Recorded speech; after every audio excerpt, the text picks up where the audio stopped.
Hey, I'm NichBoy and welcome to Pocket for Tuesday, the 12th of April. Today on the show, Rusty Junk, A Server Says Goodbye, and Gaming Without Gender. Alright, here's what's been making headlines. Microsoft announced overnight that Quantum Break has had the best opening weekend sales of any new Microsoft IP for the Xbox One. Now I know what you're thinking. Microsoft published other new IP for this console generation? Well, they did. Quantum Break top games like Sunset Overdrive, Rise, Son of Rome, and Ori and the Blind Forest, though we're sure the simultaneous Windows 10 release helped get Quantum Break across the line. And I live streamed the game this afternoon, so you should be able to jump across that video if you want to see more of the breaks. Choice Provisions, the studio behind Tharsis and the Bit Trip series, has ceased its operations in San Francisco. The studio's co-founders Alex Neuse and Mike Rausch posted a blog which explains that over the past few years, the games industry has changed so dramatically that a mid-sized studio operating as we have for the past several years just simply can't continue in the same way. As a result, the studio will refocus their efforts on their headquarters in Santa Cruz, and therefore the San Fran studio will be closed down and all its staff let go. Papers, Please developer Lucas Pope has released a demo for his upcoming ghost ship game, Return of the Obra Dinn. The GDC build is up on the game's official website, available for free.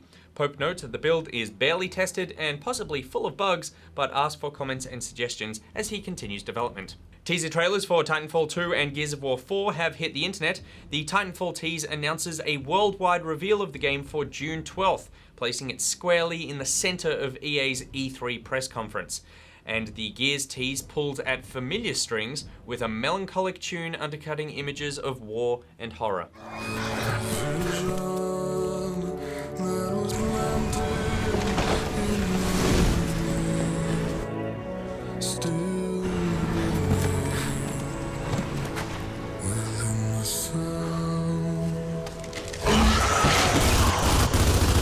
Classic Gears. I'm joined now by Good Games executive producer Jenica. Hello. To discuss our final news story. Rust developer Facepunch has introduced female player models to the game. Players are randomly assigned a gender and it becomes attached to your Steam ID. So once you have a character, it sticks. Janet, do you like the idea of this? I love the idea that they've introduced female characters. Yes, because the game's been out for 2.5 years, Yes. and you've only been able to play as Well men. done. Yep. Round of applause for that. Really? Yeah. Round of applause. Well, I mean, at least they've done it. I think it's a bit strange that they actually attach that and it's unchangeable. I mean, like, why? Yeah, I mean, I guess that's the question, right? That once you start the game, Yeah. then you get randomly assigned a gender, and then that is just attached to your Steam ID. So when you roll a new character or whatever, you still look like that person. And so I guess before, their point is that you never really had a choice to customize in the first place because you always played as men. And so now it's kind of it's exactly the same situation, it's just men and women, but it just seems kind of strangely restrictive. It does. I mean, I don't kind of buy that. I mean, I think if you've made a fantastic game and I want to create a character and holding on to that character and building its profile within the game is part of the core mechanic of the game, then restricting my choice shouldn't be an issue because you're going to give me a rich experience. I'm going to create my character, whether it's male or female, and I'm going to want to play him or her. I just don't buy that. It's a good enough reason. So there has been a lot of backlash about it, and people have been demanding customization, and Facepunch released a statement which makes it clear they kind of don't give a shit. They say, "We understand this is a sore subject for a lot of people. We understand you may now be a gender you don't identify with in real life. We understand this causes you distress and makes you not want to play the game anymore. Technically, nothing has changed since half the population was already living with those feelings, since you could only play as a male character for the last 2.5 years. The only difference is whether you feel like this is now decided by your Steam ID instead of your real life gender." So they're saying, they're just going, screw you.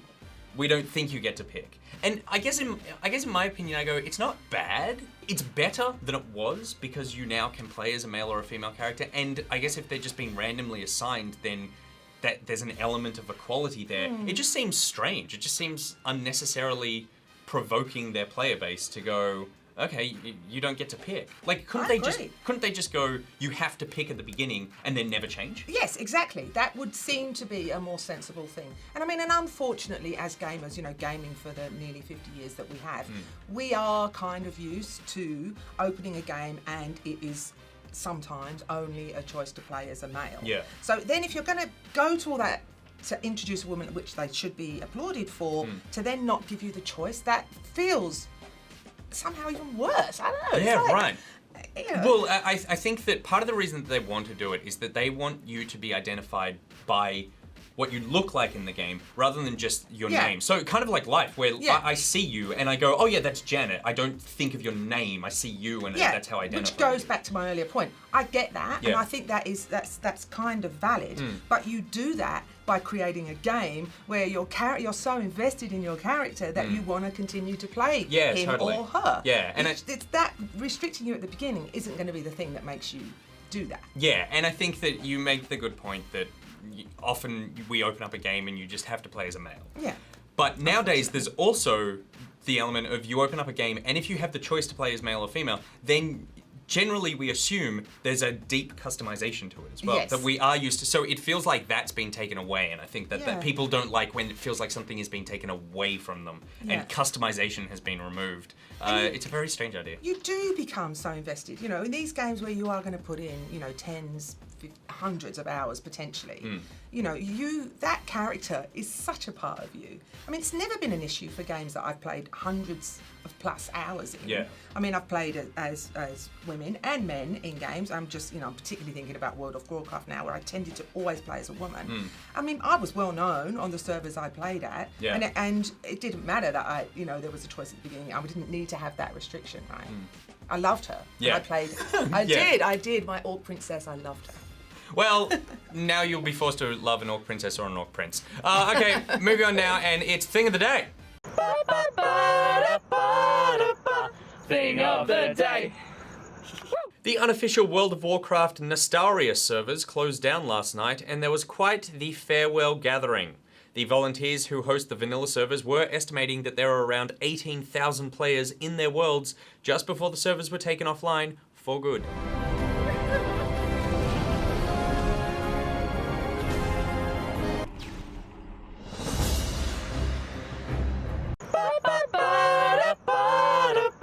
Thing of the day. And they were the Perth Pocketeers who met up the same day as the Melbourne Good Game live show. I love the Pocketeers. Honestly, that is just so brilliant, isn't it? They're the greatest people ever. Oh, we should go to Perth. We really should go to Perth. And I feel like now that you've said it, and there was a moment of fear in your eyes, but you said it, we have to do it. Because I've never been to Perth. I know, I've never been to Perth either. Can I explain a little bit? Please, don't explain to me. Explain it's to the people that you've wronged. Look, it's simple. Like, the people in Perth will understand this. It's the tyranny of distance and the expense of it. And the mines. Right, it's just, and that is it. We would love to come. We are thinking about a concept where it's kind of Good Game Live unplugged in a way that would simplify that process. I think that we could then travel in a much, streamlined and easier way that will mean that we can carry on making the shows as well, because that's the big impact. Yeah, I have explained it to some people in Perth and Brisbane and Adelaide and places where they go, oh, why aren't we getting shows? Generally, we need to attach them to an existing thing in order for it to be more affordable for us. Yeah, that's right, because, I mean, the ABC has a budget. We fight every year for the amount of money that we get to make the programs, and every single cent is accounted for. Yeah. Every single cent. So if you just paid a little more tax and stopped claiming everything, then maybe we could come to Perth, Simon Vinn, if that even is your real name. All right, well, they're going to hold you to that now. Look, it is one of my key goals, right up there, number one goal, to get the show out of Sydney and Melbourne and take it to the rest of the country. Previous number one goal, female playable characters in Rust. Now that that's been done, it's now getting to Perth and Adelaide. All right, now it's talk through time where you suggest a topic and we talk through it. Today's topic comes in from Rahil Ali, who says, with games such as Minecraft proving so popular, do you think these sorts of intergenerational ungender-oriented games are where we as a gaming community are headed. Games were originally designed and marketed to be a family experience. However, over time, this message was lost, and gaming is associated with the male gender, resulting in AAA titles such as Metal Gear Solid 5, which are clearly targeted towards them. How should we fix this and change the popular perception of gamers? Janet. What a fabulous question. I mean, I think Minecraft came along and it blew away some of the concepts of gaming. Like, you know, the fact that there was this game that is intergenerational and gender neutral and looked really bad, really. Yeah. But it was, what was it that was so compelling about that game? It's the gameplay itself. Yeah. And it's become a little bit of a holy grail now for Yeah, other absolutely. games. Other games are trying to capture that magic. I do think that the broadness that is gaming today, and I celebrate that. You know, I would not like to see the Call of Duties disappear. Like, it's not what we're saying. Yeah. What we're saying is that these genres are constantly expanding. Gaming is evolving, and Minecraft is a fantastic evolution. You're saying there's room for more, there's not a finite amount of space in which games need to be replaced. Oh, absolutely not. It's an expanding universe, and there is no reason why that should stop. You know, I mean, I think that once a gamer, always a gamer. Yeah. The world of gaming, you know, has fundamentally changed. Gaming has changed the way we choose to entertain ourselves as human beings, and it's only going to grow. Yeah. So, you know, it isn't a one-size pot, and, you know, once it's empty, it's empty. Yeah. It's just going to keep going. Yeah, I agree. I'm heartened by the idea that games can relinquish a lot of the, and not just gender and age, but even human, like that you can remove a lot of the expectations of what you are when you go into a video game. Yeah. That being said, I like you also hope that the real narrative experiences don't go away, because that to me is that is just as important, that you can identify through someone else's lens as opposed to the sort of just open playground.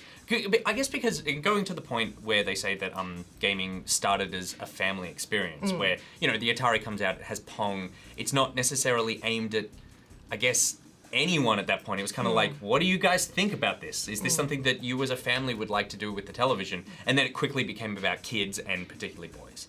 And then moving forward, that opened up. Yeah, but there was always that strand of that kind of like hardcore nerd strand as well. You know, when you think of the Muds and that, Yeah, right. you know, like these things have always coexisted quite happily. Yeah. It's just that what was a sort of multifaceted universe back then is just expanding. And I think that you look at, there are other games, you know, we have Minecraft, but then you look at something like Hearthstone is a game that, again, they don't have gender. I also think age is a huge deal here, that you don't need to feel as though it's for kids or you need to be young, that there are things that can stimulate someone's mind who is 60 and getting into something. Yeah, it's like a universal human experience, isn't it? Yeah. I mean, it's a bit like, you know, there are lessons to be learnt from other forms of entertainment too. I mean, you know, Harry Potter, to a certain extent, was enjoyed Wizards are real. Well, it was enjoyed by adults. I mean, you know, I love those books too. Absolutely, like, it was, you know, yes, it's kind of, you know, she wrote it with a certain age group in mind, but, you know, it's so good that, you know, people of all ages want to buy into it. And I think that something that is attractive about Minecraft is, I think part of its appeal is that it does feel a bit like a toy.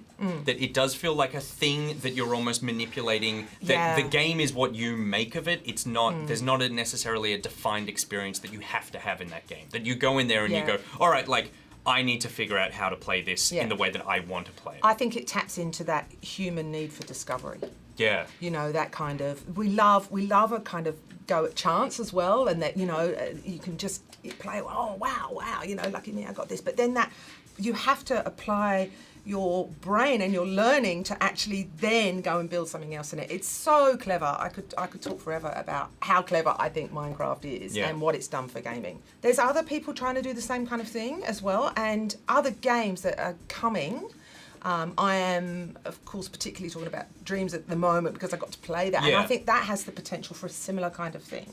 That's so true, because I was thinking about other games that are like that, and Dreams, which is a medium molecule game coming out for the PS4, is, again, there is no playable character at the beginning. No. That's you. You design the world, and then you can put people or things or animals or objects or whatever in there. But again, it's about making experience. Yeah, taking it where you want to take it. I particularly love games as well that have no great language barrier. Right, okay. So something like Journey, where you go, you don't need to, Exactly. there's no... Journey, you know, what a perfect example that is. Yeah. You know, and that was another kind of game where, you know, you can play it again and again and again, and almost as you age, the experience offers a more different meaningful. thing. Yeah, yeah. Well, it becomes, Or a different meaning at least, yeah. Exactly. Do you think that for games like Dreams and Minecraft, the one... Not fear, it's just the reason that I tend to not get into those games as heavily as others is I have a bit of problem making my own fun in games, where I play a game and when I don't have a directed path or an objective, then I often struggle, I get overwhelmed by the sense of possibility. Do you think that it's possible to have narrative experiences while also removing the idea that it needs to be from one, gender or age or specific point of view, or are those things tied together? Oh, I think that is probably there's going to be another amazing experience comes that does capture that. Yeah. I think that is another bit of a holy grail experience, really, that we probably haven't quite got to yet. But you know, the great minds out there in game development land, that's, you know, they're going to nail that. Well, you know what I just thought? VR might be a big step forward in that Yes. a lot of the VR stuff that is out at the moment, and most of the stuff, in fact, that I've played, is completely removed of character. You are the character just in this world. It's almost because a lot of them are sort of tech demos, but there is this idea that you inhabit this space, and then you need to figure out what you're doing there. And I think that more and more, it'll be putting you in the game so that, you know, you can be a sort of 89-year-old woman and go into the game, and that is your character in the game. Yeah. Oh man. When was the last time you saw an 89-year-old woman isn't in a video game? It's mind-blowing, really. It's really, it's so exciting, isn't Yeah. it? I'm so glad that we are, you know, and what's so exciting, I mean, we've been making a good game for 10 years now, right? And in that time, just the expansion of the amazing experience that have been offered in games, just in 10 years. So, you know, sorry, that's really No, bad. that's okay, no. I kind of, you know... Oh, No, fuck's sake. overwhelmed by excitement, I think is Overwhelmed by you excitement, feel yes. positive about Rahil's point.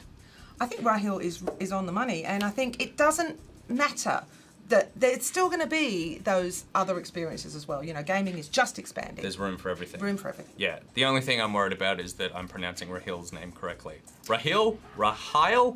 You'll tell me later in the comments. All right, Rahil or Rahal, let me know in the comments if I'm pronouncing your name correctly. And for everybody else, let us know what you think about these sort of open experience games where there's not necessarily a character and you're just in the world. Is this a kind of experience you're looking for, or do you like more of a real specific drive through the lens of one specific human being? And while you're on the internet, please check out Good Game on Facebook, YouTube, and iView. Want to meet fellow Pocketeers? Then join the Pocketeers Facebook group and Steam group and make intros to things of days.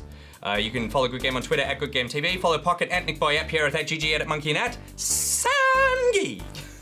She's at Sydski, and there are links to everything I just said in the description below. And tonight's episode of Good Game is a huge one, which you directed. I did direct it. Yeah, it's great fun. Very exciting, because Ben was busy with Good Game Live, super, super busy, so he let me sit in the director's chair, and I hope I haven't ruined it. Well, everyone will know if you did.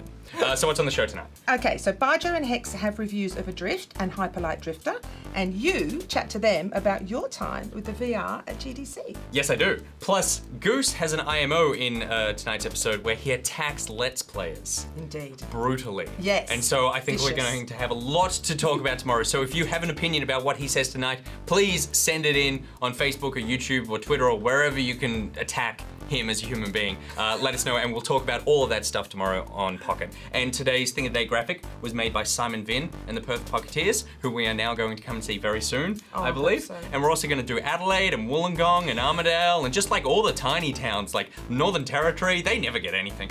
So if you've made a thing, please send it in. Until tomorrow, Nick, bye out. Sydski out. I just cost the ABC like, I would say $700,000. It's so not going to happen. Unless it's you and me in the So camper not van. gonna. We talked about this last year that we would We take did, Pocket on on the the road road. I in a know. van. Pocket van, Van Pocket. We had a name for it. I can't remember. Well, let's write the proposal and try and get some money. Are we still recording?